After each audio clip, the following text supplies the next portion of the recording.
988 대한민국 중소기업을 응원합니다. 안녕하세요. 중소기업연구소에 오신 여러분을 환영합니다. 오늘의 주제를 소개해 드리겠습니다. 가지급금이 많아서 문제라고 합니다. 무엇이 문제일까요? 라는 주제입니다. 과연 어떤 내용일까요? 정우일 소장님을 모셔서 자세한 내용을 알아보도록 하겠습니다. 대표님, 가지급금은 해결도 중요하지만 관리가 중요합니다.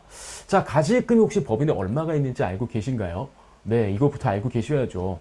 기말 시점에 재무상태표를 본다고 나오지 않을 수도 있습니다. 왜냐하면 기말 시점에 대표님이 일시에 갚았을 수도 있으니까요. 그래서 얼마 정도 있는지 한번 체크를 해 보셔야 될 것 같고요. 그리고 가장 무엇보다 이 관리라고 하는 것에 대한 걸 중요한 내용을 하나 말씀드릴게요. 일단 인정이자는 직접 내시는 것을 추천드립니다. 그러니까 직접 낸다고 하는 게 이런 거죠. 인정이자를 직접 내 통장에서 법인의 통장으로 이체한다는 겁니다.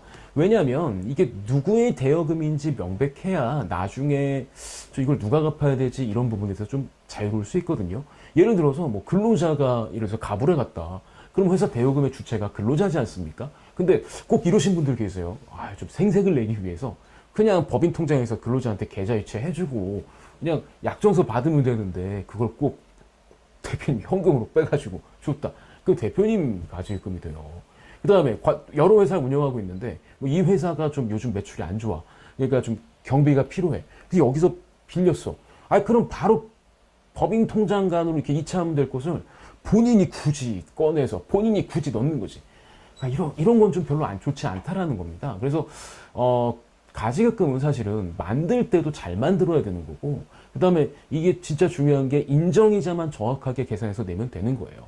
그래서 그 인정이자를 선택하는 방법은 그게 세 가지 방법이 있는데 이 법인에 맞게끔 선택하시면 되는 거고, 이때 뭐 예를 들어서 그런 것만 조심하시면 될 것 같아요. 인정이자를 내는데 내가 먼저 내버리게 되면 세금적으로 조금 이익이다. 왜냐면 내가 먼저 낸다라는 것은 내가 먼저 급여를 좀 많이 받아서 내는 거겠죠. 그럼 급여니까 당연히 비용 처리가 되는 부분이니까 나중에 인정이자 안 내서 받는 페널티보다는 훨씬 더 좋다라고 볼 수 있습니다. 그러면 인정이자를 납입하면 기업에서는 이 손익에 반영이 되게 되는데 이 인정이자를 납입한 만큼 기업은 영업의 수익이 발생하게 되는 거죠.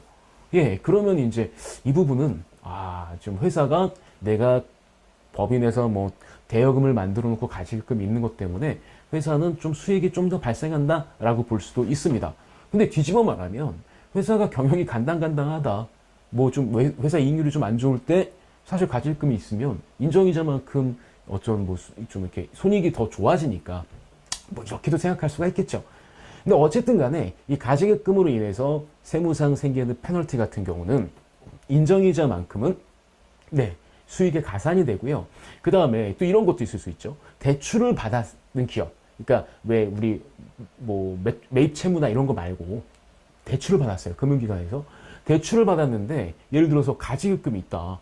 그러면 어떻게 보냐면은 이 대출금이 업무에 다 쓰인 게 아니라 가지급금은 대여금이잖아요. 대여금은 업무무관 자산이니까 이 업무무관 쪽으로 썼다. 이렇게 보는 거죠.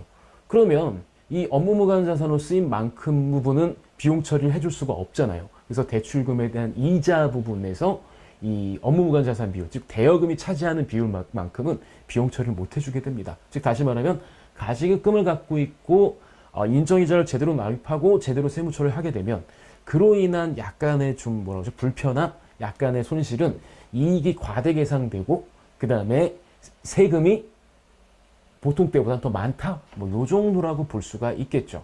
그럼에도 불구하고 한꺼번에 상환하시는 것보다는 이렇게 어떻게 관리할까? 그리고 내 1년에 어느 정도의 부의 경비를 쓰지? 어느 정도의 부의 경비를 쓰면은 내가 이거를 어떻게 할 수 있지? 그럼 차라리 한꺼번에 상환하는 것보단 매년 쌓이는 걸 막는 게 좋겠어. 그럼 매년 내 다른 소득 대체로 할까? 이런 고민과 이런 시스템을 만드시는 게 좀 더 좋을 것 같아요. 그 다음에 이제 또 이런 문제가 있을 수 있죠. 제가 상담을 하다 보면, 대여금이 있어요. 근데 대여금이 있는데, 이게 대여금 이제 명세를 보게 되면 대표이사님이 아니에요. 누구냐면 다 직원들이에요. 그럼 직원들 같은 경우 솔직히 대여금이 있다고 했을 때, 물론 직원들이 대여금을 빌려간 사유에 따라서 인정이자를 납입하지 않아도 되는 경우가 있습니다. 뭐 그 경우는 이제 뭐 그 상황 따라 가면 되는데 문제는 직원들이 대여금을 빌려가는 게 사실은 이게 회사 입장에선 좋은 게 아니잖아요. 왜냐면 이게 부신자산이니까. 그 업무구간 자산이니까. 그러면 이런 경우에는 차라리 직원들의 대여금이 뭐 예를 들어서 특수한 경우.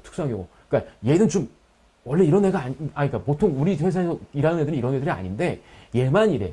이렇다고 한다면은 뭐 크게 상관이 없겠습니다만 대개 2030 세대들이 많고 이제 막 집을 사야 되고 이제 가정을 꾸려야 되고 임차보증금이라 이런 것 때문에 대출을 받는다라고 한다면 차라리 생각해 보실 필요가 있어요. 사내근로복지기금을 도입하는 걸 한번 생각해 보실 필요가 있습니다.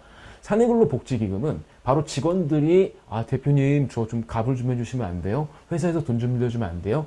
이런 문제들을 해결하기 위해서 사실은 회사에서 기금재단을 따로 만드는 거라고 볼 수가 있죠. 그래서 이제 기금법인을 설립하게 되면 뭐 물론 전제는 있습니다. 종업원들이 충분히 좀 많아야 되고 회사 이익이 아무래도 출연을 해야 되고 매년 대여금을 솔직히 직원들한테 돈 빌려주려면 어느 정도 돈이 있어야 될 거 아니에요. 그런 돈을 계속 출연을 해야 되니까 회사의 이익도 안정적이고 종업원 수도 어느 정도 있고 특히 젊은 세대들이 많아서 이런 사내근로복지금을 도입해서 회사에서 돈을 빌려줬을 경우에 이들이 상당히 만족을 하게 되고 이로 인해서 장기 근속을 유도할 수 있다고 한다면 전 얼마든지 도입하시는 거 추천드립니다.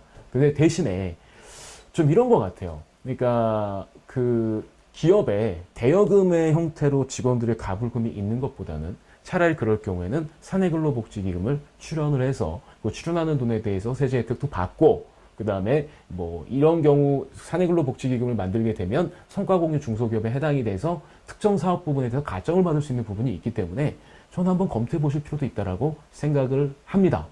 자, 이번에 저희가 준비한 컨텐츠는 여기까지이고요. 좋아요, 구독, 알림은 저희가 컨텐츠를 만드는데 많은 도움이 됩니다.